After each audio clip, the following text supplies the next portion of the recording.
So I'm out on the Somerset Levels taking a walk to try and sort my head out, and I've just had the strong feeling that this is the moment to make the third in the series of the Man Behind the Mask videos, in which I just get to explore where I'm at. I've been meaning to do it for a while and putting it off, and it just feels like now's the time, but I haven't come prepared. I'm wearing my daughter's hat to keep my head warm, which is far too cold to take off, so I look a bit ridiculous. Probably a good thing. I haven't brought a microphone, so I'm just here with the phone. Hopefully you can hear me. But I thought, having taken you on some of my journey, it would be good to give you an update for those that are interested, and I certainly had a lot of support after the other videos. So whenever it was in the autumn, I said that I'd stopping everything. I stopped all my events that I was running myself. Anything I could stop, I did. And that I needed a kind of a withdrawal. I was getting burnt out. I needed to find something. I guess I was aware that my 60th was coming. Turns out, my astrologer friends tell me, it was exactly on my second Saturn return. I mean, there's a whole nother conversation about what astrology is and what that possibly means, but I'm not going to go into that now. But it was kind of one of those quirky, at least a synchronicity. Because that's how it's felt. It's felt like, wow, this is a big transition, Tim. And I genuinely have not known where I'm going to go. And there's been two sides. It's been an amazing time. It has not always been easy. Some of it has been fantastic.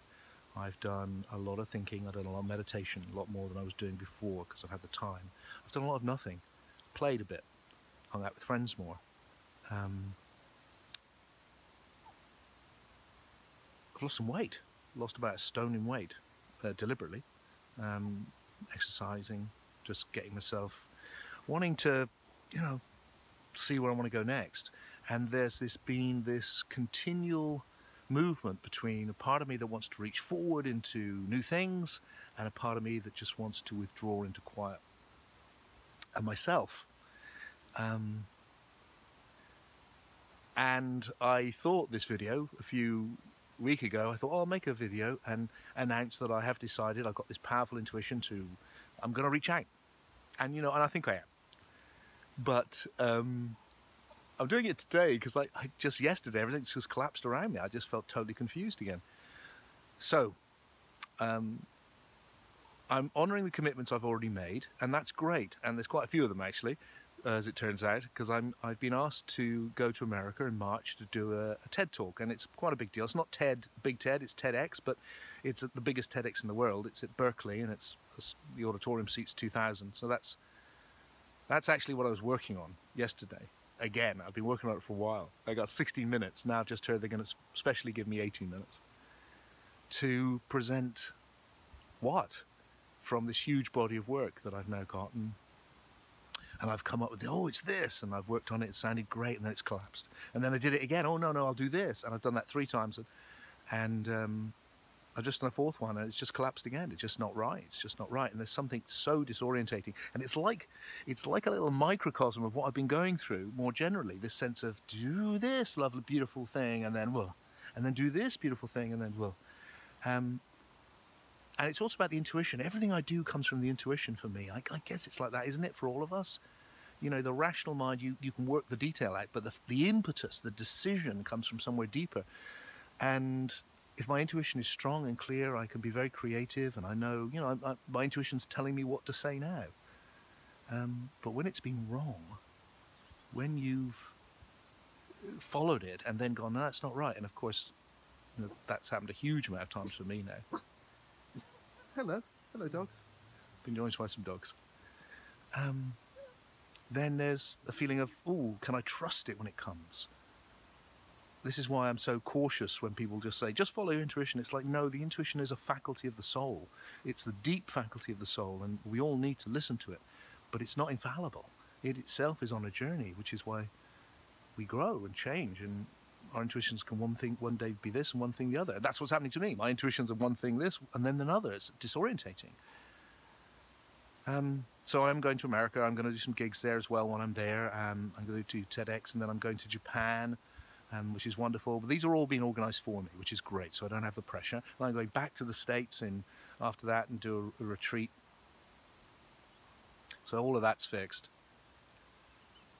And then there's me, in this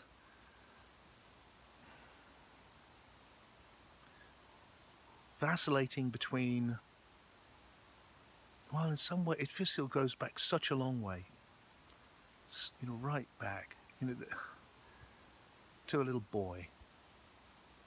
And I was a strange kid, I guess, looking at it. And being paralogical, I can see it both ways. There's something amazing and there's something just, I probably would have been a bit much. You know, a lot of you know I had this awakening when I was 12. That was huge for me, but it wasn't just that. There was a kind of there's a lot of stuff. I mean, after the awakening, I wrote a play. It got put on by hundreds of people. The TV cameras, sorry, not 100 people came to see it. It got put on, you know, the TV cameras showed up. There was a real sense of, wow, you know, my creativity, this fire, this huge creativity. And it all came from a sense of, I've come here to do something. And I don't know why I had that, because you know, my parents were hairdressers. They never pushed me in that way. They supported me massively. They never pushed me in that way. So I look back on that. I mean, I can remember before that, before my awakening, I was very involved precociously in politics. And I can remember I was invited up for a dinner with our Member of Parliament in the House of Commons at 11. And the wealthiest man in the town, Yeovil, our little town, who ran the big factory, Mr. Pittard, came up to this little 11-year-old boy with his invite in his hand and asked me to sign his invite because he thought I'd one day be the Prime Minister. Now, that's lovely. I mean, and, you know, this is a great story. But what does that do to a young boy's head? I don't know. I had this huge driving sense of, and it just took me all over the place, doing stuff. And it's took me here. And now here, 60 years later, not 60 years later, but nearly 60. And that went with Soul Story. I've had it this whole time. I spent a long time trying to get rid of it. I probably may have talked about this before on the early videos. You can see what I'm wrestling with here. And I really did. I sat in meditation going, this is inflation. Get rid of it. I was during my anti-ego period. This is your ego. Get rid of it. Get rid of it. Long time. Then I come back. And then with Soul Story, it kind of went. When it was done, it was like, there we go, that's enough now, I've done that. But then there's this feeling that comes up of, no, this is what it is. This is what it is on my little journey, you know. I am so aware of how lucky I am. I'm not narcissistic enough to not realize that. I have such a great life and, you know, wonderful people and wow, you know. But it's also demanding. And what comes up in me is a voice which goes, why am I doing this? Why do I pour so much energy into making all of this happen and trying to move things on in a world that's not that interested, really? And I'm sure there's so many people who get that. And then what comes back is, yeah, but that's it. That's the thing. That's the evolutionary impulse to do that. So I'm vacillating still between those two, but I'm pretty sure the evolutionary impulse is going to win. And that this is another temporary blip that I'm experiencing over the last couple of days. I'm not there yet. But here's where I think it's going, guys. And, you know, if you get more emails from me later on which tell you about this, you'll know that, yep, it's actually happening. I feel like I want to take all of my work and it needs to... I've created something which, if it was old, would be called a spiritual tradition, because it's got a philosophy, it's got a whole lot of powerful practices, and I want it to survive without me. I want it to grow up and stand on its own two legs, and to do that it needs a clear identity. And to have a clear identity it needs a name.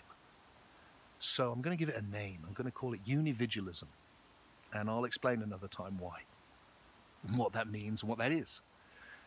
And I want to set up a community of people who are interested in this approach to life, this deeper way of living. And because people who like my work are all over the world, I want to call it the International Community of Univigils. And what I like about that is it makes the I see you. And of course, seeing each other deeply is at the very heart of the experiential side of my work. And I think all of that is going to get launched, and I think it's going to be soon. I think. And what I have in mind is it happening as an online thing, but there also being a physical launch for my birthday when I'm 60. So my 60th is on the 8th of April, and I've booked a beautiful space on the 6th of April with the idea of having a personal birthday party with my friends and also inviting everyone who's interested in my work. And we'll have a launch and we'll have an experiential, transformatory birthday party. So you're invited. Well, if it happens. I mean, watch this space because I'll stick out an advert, you know. So this is where I'm at. I've got these visions. They rise up. They're very strong. I love them. And then I wobble and I feel I'm not up to it. And why am I doing this? And then it comes back. But slowly through that process, this new Tim is solidifying, I think. And I'm hoping that happens because I want to give him a go. I would like to step into this next decade of my life able to feel clear who I need to be now and what I can contribute, and also getting everything that I need as well. So, getting there, still going.